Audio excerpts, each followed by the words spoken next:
When we opened up our fantasy football apps to start the preseason, we were confronted with one big problem: the forward lines.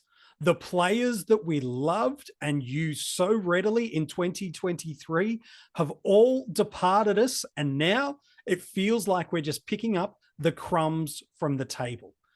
However, is Jackson Macrae the phoenix rising from the ashes that we need? Historically, he's been a premium for us for 10 years. And while there's a little bit of a sour taste after a down 2023, he could be our fantasy football savior in SuperCoach, DreamTeam, and SuperCoach for our forward lines. He's up next on today's episode of the 50 Most Relevant. Hey, it's MJ from the Coaches Panel. I hope you're well. Can you believe it? We are into the single digits of the 50 most relevant, just over a week to go of these player reviews where I look at who I believe are the most important and relevant players to have a conversation about this preseason, ranking them out in an order across our formats to hopefully inform a conversation for you to listen into and partake in about who are the most important players for our 2024 fantasy football season. Joining me on the podcast and video and audio episodes, making his Coaches Panel debut, but chances are, if you're on the social media format of X/Twitter, you've seen this man around, probably arguably, if not one of the leading statistical analysis and expert in the fantasy footy community at the moment. You've seen him on a bunch of different content creators, helping them with their stats and research. Joining me for the first time, it's Jaiden. Mate, nice to see you. Thanks for jumping on this episode of the 50 Most Relevant.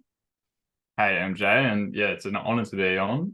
Long-time listener, and I'm pretty keen to talk today about the prospects of Macrae, and yeah, I think we can take a bit of a deep dive into the data behind what's going on.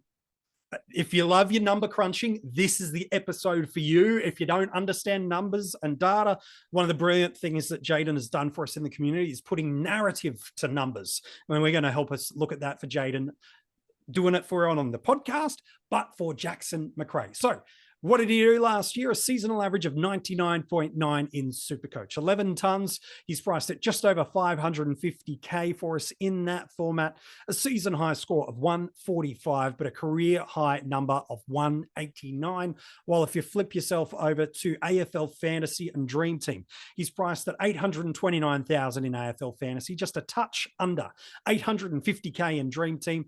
A seasonal average of 91.8. 8 tons last year. A top score, relatively low in comparison to what he's done for us over his career, a 129, but a career high score of 190. Jaiden, for the better part of a decade now, ever since he broke out in 2014, Jackson Macrae has been a staple of our AFL Fantasy and our SuperCoach sides. He's got this beautiful combination of elite endurance with his running, high football smarts where he knows how to get into space. He's got this appetite and desire to always impact the game by linking up with those handball chains that the Bulldogs, really since that breakout premiership of a few years ago now, has really been a part of the Luke Beveridge game style. He gets into space. He does apply the defensive stuff as well, and he wins his own ball. We talk about often this beautiful rounding of a footballer that translate to fantasy football scoring, and for pretty much a decade, Jackson Macrae has been the most perfectly well-rounded fantasy option we've had. Exactly right, and it's kind of the thing you look for right from the start of a player's career, and it's exactly what Macrae had straight away. So he averaged 104 as a second-year breakout, and that's pretty unheard of. And it pretty much just highlights the fact that he can score in so many different ways, and he has over his career. And especially in these fantasy games, you want the inside and outside balance to be, roughly even. You don't want them to be too inside that they never get involved in transition. And for Macrae, he's had that kind of perfect role. And he's not so inside that his CBA numbers were ridiculously high, and he kind of mixes it up a little bit over his career and did that mix of inside and outside, showing his full class. If we look at just his 2023 data, 91.8 average in AFL Fantasy and DreamTeam, 8 tons, a couple over 120, and he wasn't as bad as I think when we look at the numbers, it wasn't as bad as we realized. 5 scores under 80. One of them was a sub-impacted game in his final game of the year, and then he missed the final game of the season. But of available forwards to us in AFL Fantasy, he's the number 1 player by average and ranked 3rd for total points. While over in SuperCoach, 99.9 average. Just one more 1% I would have got you there, mate. 11 tons, 5 scores over 120. Just the 2 scores under 80. Again, number 1 ranked forward available for us this year by average, 4th for total points. Jaiden, it's interesting. Perspective changes a lot for us. I think a lot of people entered into 2023 with this expectation that this was the bounce back year, up to the 110, 115 numbers that he'd been for so long.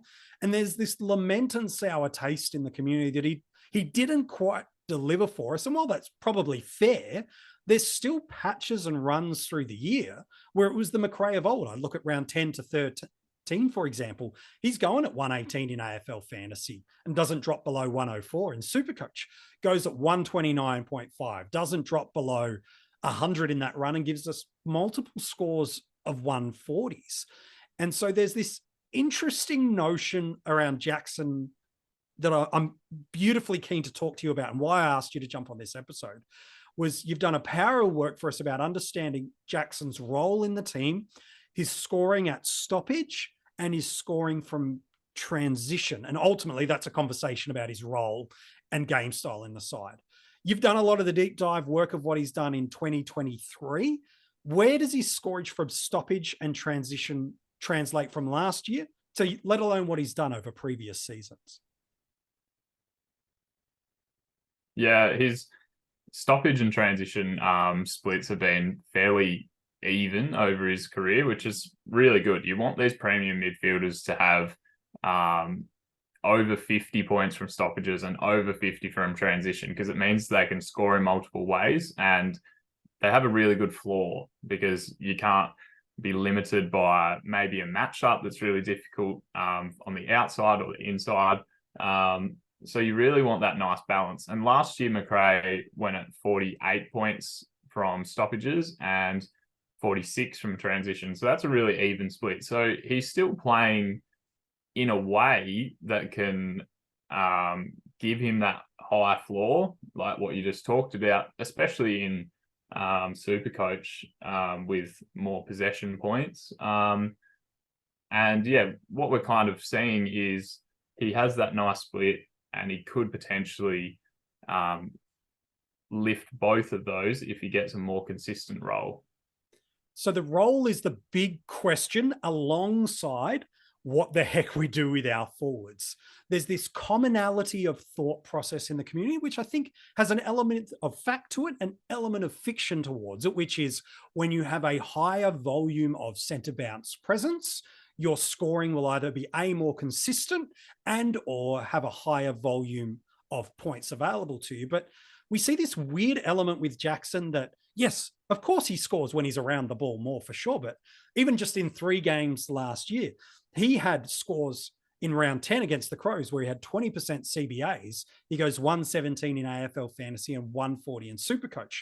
2 weeks later against Geelong, okay, a bit of a CBA bump up to 39%, goes 104 in AFL Fantasy and 108 in SuperCoach. The following week plummets all the way down to just a 3% centre bounce and gives us a 129 in AFL Fantasy and a 120 in SuperCoach. So are these just isolated narratives, or is this a normative for Jackson that he doesn't have to have 50, 60, 70% CBA around the ball midfield time to be able to score well?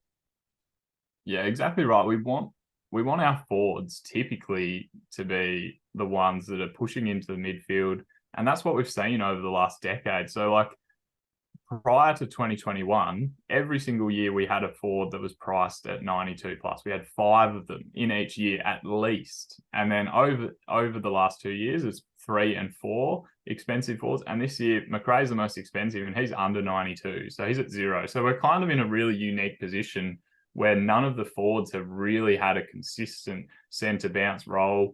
There's none that are really dominating in the midfield, especially compared to last year. And with Macrae, it is very confusing because coaches will be like, okay, we want him to be in the centre bounces, but typically over his career, with a nice even split between stoppages and transition, his scoring tends to be fairly random.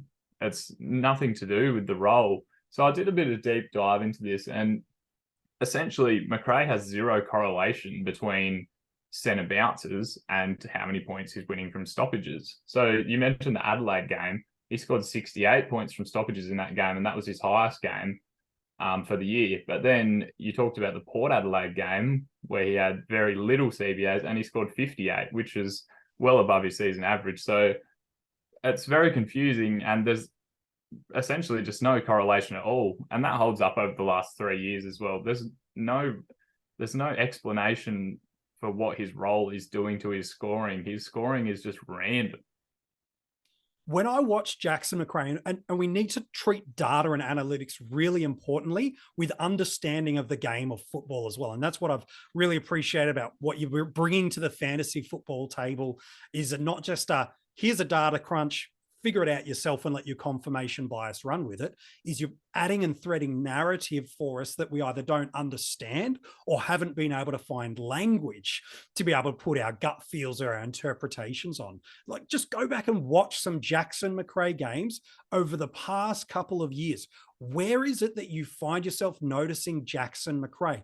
Follow him in a game. Watch just the elite gut running of this player to get to contest, to the next contest, to the next contest, to get to the link up play, to get that transition points and clearance moments and all these elements that Jaiden is talking about. So the key that unlocks Jackson's scoring, I don't think his role at all. I think it's helpful when you're around the ball more, for sure, but it's him getting into that ability to use his work rate and gut running and for the way the Bulldogs play that unlocks his scoring for us in the coming season is critically viable and critically important for us. But I'm curious about your take about Macrae in general. I'll get your comment on the forward line in general. You mentioned about how he's so much higher, both in points and in average and in centre bounce presence compared to a lot of what the other options are. But I think a lot of the attraction for us about Jackson Macrae pre-hamstring injury, which we'll talk about in a sec, was it just feels safe. I'm going to get F1, barring drastic injuries. I just can build around it, and I might not make a big bang out of it. It's not going to hurt me. I'm just going to take an F1 that'll probably be a top 10 forward for us without DPPs, knowing what we're going to gain. But is it true statistically from what you're seeing in trends that Jackson Macrae is the safe option for us if we head towards him? Yeah, so like I said before, the forward line has no top price players at all. So coaches are looking and thinking, okay, who is actually going to be a top 6 forward by the end of the year?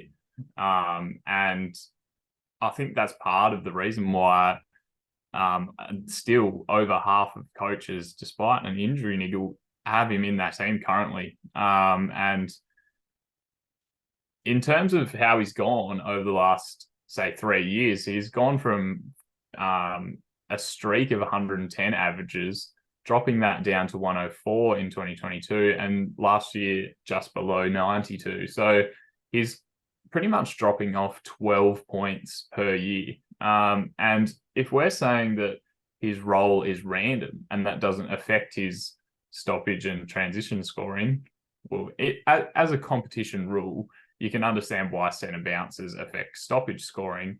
But funnily enough, if you just look at the correlation between transition scoring and centre bounce scoring, there's absolutely none. So plenty of coaches out there might be thinking, okay, well, if he just gets a centre bounce role, he'll be fine. And while that is true, Macrae individually is a bit of a random scorer because, like you said, he has that outside work rate, and competition-wide, that is not dependent on a centre bounce role. So that can often depend a little bit on the matchup, things like that. And over these last 3 years, where he's had a 12-point drop-off in each year, he's pretty much lost half of it from stoppages, but also lost half of it from transition.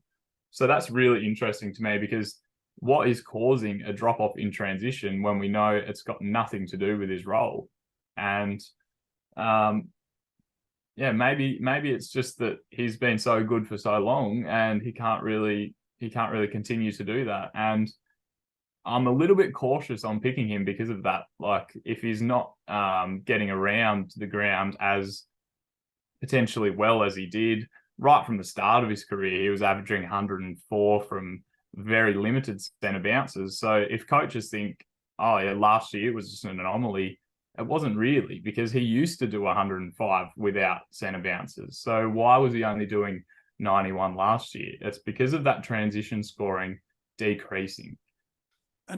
And how much of this is impacted with the players that have come in? It's not just he's aging and pushing towards 30 and therefore it's the old man cliff that's coming our way. It's looking at the players and the game style evolution of the Bulldogs over the past couple of years. Because I see some thinking Bailey Smith's out of that team. And yes, he's been a really important link-up player for them. His run and carry has been important. So there's some in the community that go, Bailey Smith out through an unfortunate absence through ACL.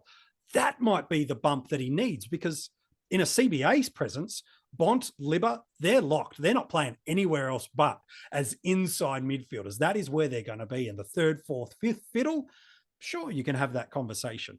But I don't think Smith out ultimately means Macrae pops, because we saw Caleb Daniel start to pick up some of this presence last year. They've used Bailey Dale at times through there, Jason Johannesson at times through there. Even Toby McLean and Riley West got the odd push-up high moment to link up and transition. Some are thinking the arrival of James Harms hurts him. Well, no, I don't think there's that direct correlation in game style and play. But there is one Western Bulldog player I'm intrigued on your thoughts around that has been around this universe of the Bulldogs for the past couple of years, and that's Adam Treloar. Is he the one that actually unlocks the scoring, either the limiting or the freeing up of scoring, for what we might see of Jackson Macrae this year?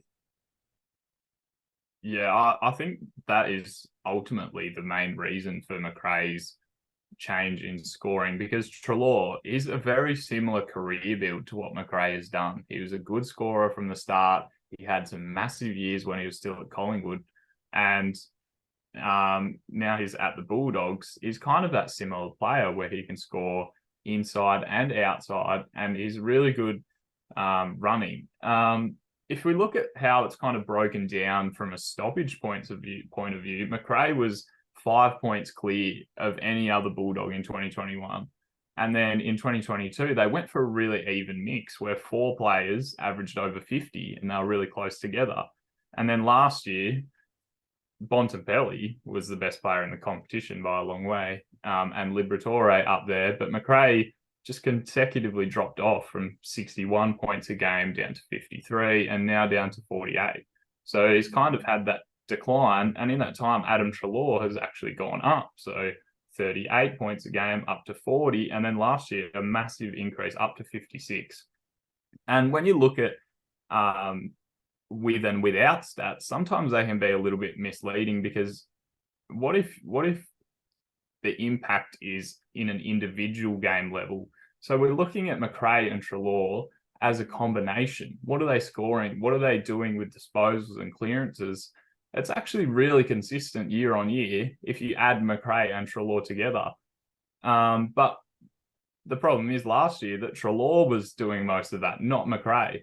So as a team together, those two, they score really well, but one of them can only go good at the same time, essentially. So if Adam Treloar's not in the team, if injury pops, could that be the pathway to Jackson Macrae giving us that hot start to the year?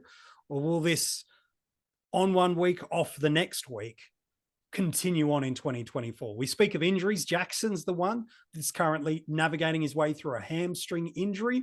The club are really confident and have given every indication that he'll be fine for the preseason matches that take underway, which is where, as you mentioned, Jaiden, there's still that community of interest to go, I'll just keep him in at F1 and then I'll base my decision off the back of that.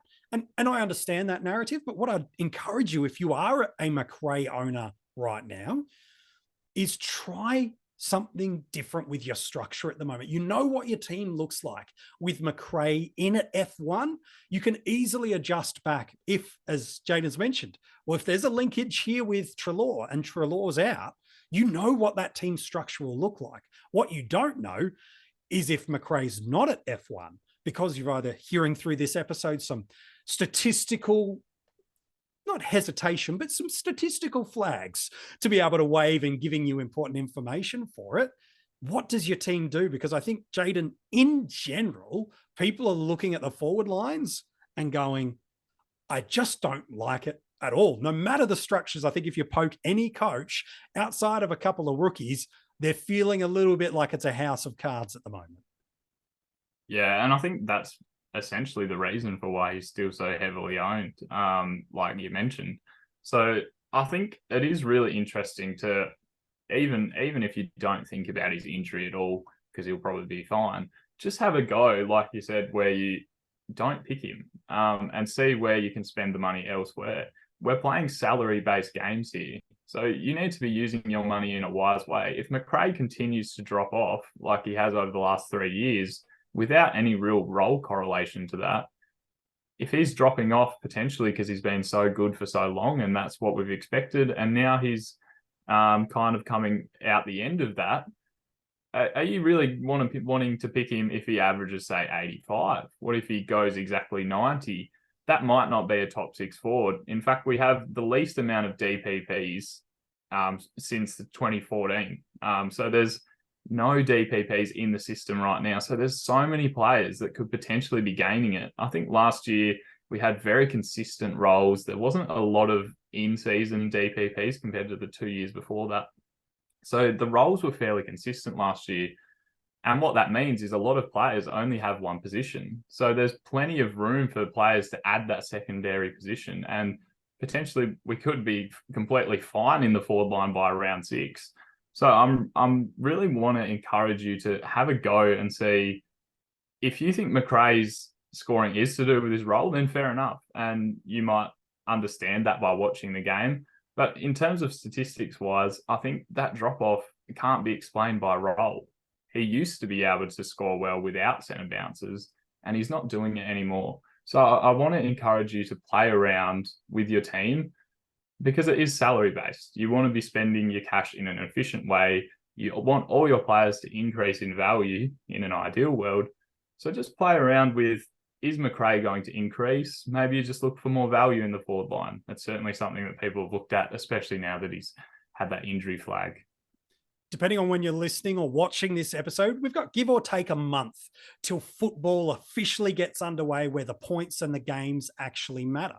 And so, as Jaiden's alluded to, you've got time on your side. And the good thing for us in that is we've got time to watch what happens with all the available forwards to us. We'll see these breakouts. Are they emerging? We'll hear from clubs, from players, from coaches, and from watching games of football. We will see roles emerge, structures emerge, game style pathways start to hit, and we'll get more pieces of information that will either confirm, no, Macrae is not the correct pathway for me, or yes, he is. If you're looking for a final reason to pick him, well, from a structural perspective, they've got a good buy, round 15. It's really nice. He's available for you through, should he be fit, all 14 games. That gets you through every other best 18 approach. And with a guy of his ceiling potential, albeit legacy, that's really important for us to maximize ceiling potential. And as we mentioned just the other day, when we talked about Marcus Bontempelli on the 50 most relevant, the Bulldogs have statistically, and it's using 2023 data, so we know it can change as the year goes on, probably one of, if not the best matchups for midfielders. They have Melbourne, Gold Coast, West Coast, Geelong, Essendon, and St Kilda as their matchups. And so there's a world, Jaiden, where a lot of ifs have to come his way. But if the ifs align and you fade against Macrae, well, there's definitely cause for concern. There's a way he gets after round 6. We find a new bunch of DPPs coming into round 7, but he's already gone at that 115 average if the ifs all align for him. Yeah, and it's just something to keep in mind. Like, there's no reason for you to lock him in at this stage, especially with an injury now. There's no reason why you have to say, I can't pick him. it's pretty much just going to be down to what he can actually score. I don't think his role is super important based on the last 3 years of random scoring. If he looks good and he's scoring well in the preseason games, have a look at the midfield mix. There's very much a world where you end up picking him, but I just want you to be careful and think, is this going to be the best thing for my team from a salary point of view? There's so many players we get stuck with each year and we can't get rid of them, and they're losing a lot of cash. And I fear that with these early buys as well, you won't potentially have the trades that you need to potentially get rid of a player like Macrae, especially if you're picking him for his ability to potentially be a keeper, a top 6 forward for the year. So I just want you to be constantly thinking about it. And I guess that's the point of this series, is just having a discussion about a player and not just picking him because the forward line looks bad. Otherwise, there's no rules around how much money you have to spend in each line. And there's a lot of value picks popping their head up, and I'm sure we'll get more of those as the preseason games happen and people see players pop. So I just want you to keep an open mind and think, is his reason for his drop off his role, or is it maybe just his previous best? And yeah, just keep flexible with what you see with Macrae.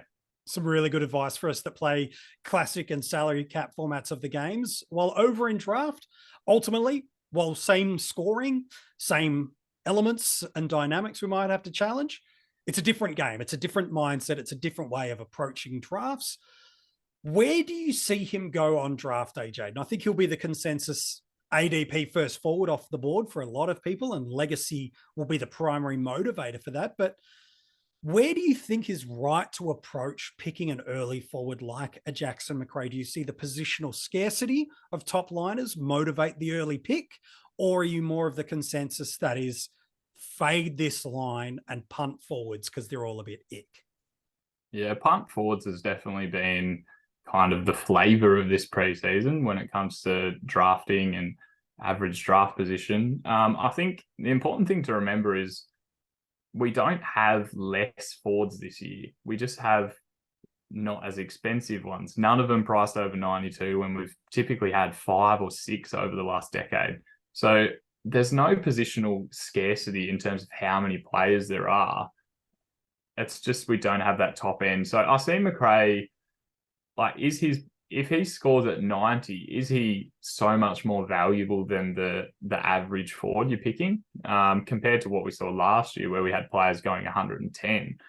So I think the gap between him and the best forward probably isn't